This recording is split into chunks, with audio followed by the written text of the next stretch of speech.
دوسرا نقطہ وہ یہ ہے کہ حیض کی حالت میں مسلمان عورت کو چاہیے کہ وہ اپنے شوہر سے ہم بستری نہ کریں. کیوں؟ اس کا ذکر ہم کو صاف سیدھا قرآن میں سورہ بقرہ کی آیت نمبر 222 میں ملتا ہے. یعنی اپنی شرمگاہوں کو اپنے شوہر سے دور رکھنا ہے.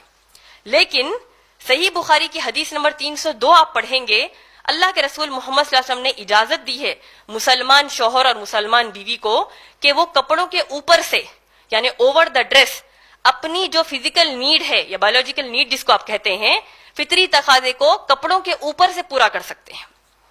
تو یہ ہو گیا دوسرا کام جو ہم حیض کی حالت میں ہم کو نہیں کرنا ہے. تیسرا کام ہے کہ حیض کی حالت میں مسلمان لڑکی یا مسلمان عورت قرآن مجید کو ہاتھ لگانا، قرآن کو کھول کر اس کے میں سے تلاوت کرنا، یہ کام مسلمان عورت حیض کی حالت میں نہیں کر سکتی. بعض علماء معتبر علماء نے تو یہاں تک کہا ہے کہ موبائل ایپلیکیشنز پر جو قرآن مجید کی تلاوت ہم کرتے ہیں، حیض والی عورت کو چاہیے کہ وہ بھی نہ کریں. کیوں؟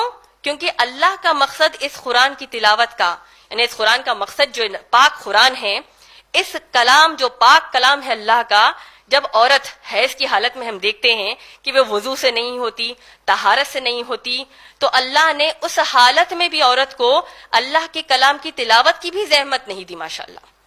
تو حیض کی حالت میں تلاوت قرآن بھی ہم کو نہیں کرنی چاہیے.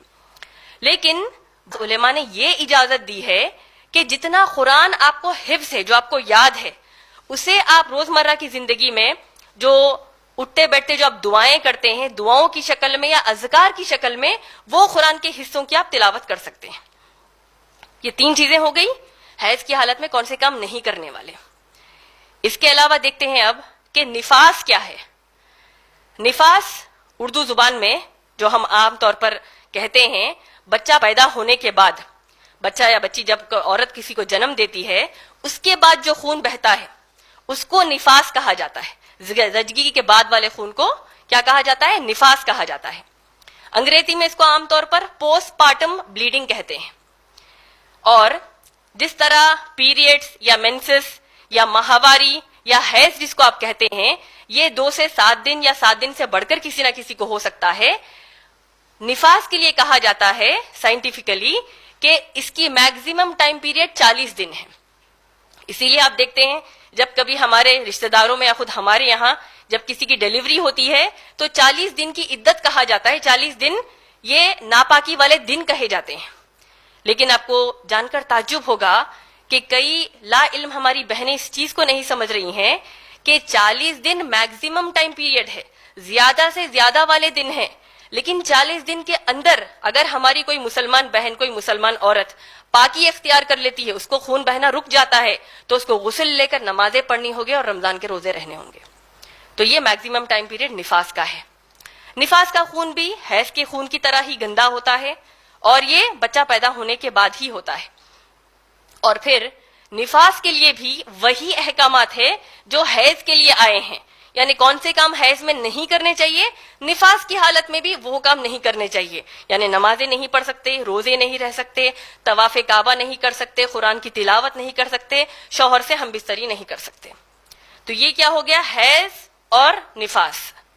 تیسری شکل ہے جو ہم کو سمجھنی ہے آج پہلے مسئلے میں، وہ ہے استحاضہ. استحاضہ کہتے ہیں ایکسیسو بلیڈنگ کو یا irregular بلیڈنگ کو. اور یہ کس کو کہتے ہیں؟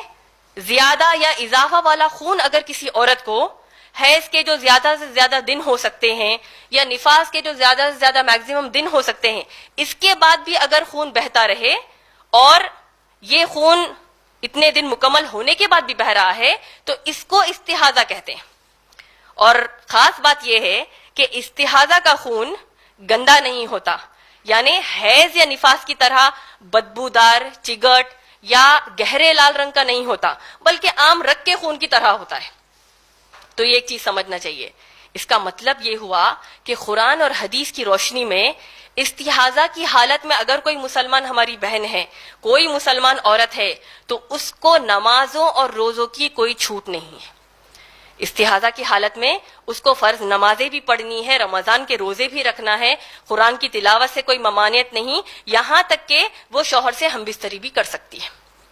لیکن ایک چیز یہ بھی آپ کو واضح کر دوں کہ اگر استحاضہ کی حالت میں آپ دیکھ رہے ہیں کہ آپ کو یہ ایکسیسو بلیڈنگ ہو رہی ہے، لیکن وہ خون بہتے بہتے اس کے اندر اگر چگٹ پن آ جائے، بدبو آنا شروع ہو جائے، یا نہیں تو گہرے لال رنگ کا ہو جائے، تو سمجھ جائیے یہ حیض کا خون ہے، تو پھر اب آپ نمازیں اس وقت نہیں پڑھ سکتے۔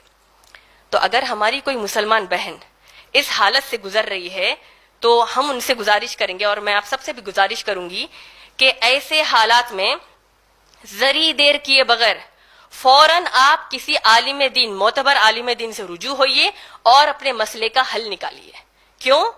کیونکہ آپ سوچئے، اگر خون استحاضہ کا ہے اور آپ نے اس کو حیض یا نفاس کا سمجھا اور آپ نے نمازیں چھوڑ دی تو پھر جہنم کا عذاب ہے، اور اگر خون استحاضہ کا نہیں ہے، حیض یا نفاس کا ہے، اور آپ وضو بناتی رہیں، نمازیں پڑھتی رہیں، قرآن کی تلاوت کرتی رہیں، شوہر سے ہم بستری کرتی رہیں، تب بھی بہت بڑا گناہ ہے۔ تو لہٰذا معتبر عالم دین یا معتبر عالمہ سے اس مسئلے پر آپ فوری رجوع ہو جائیے۔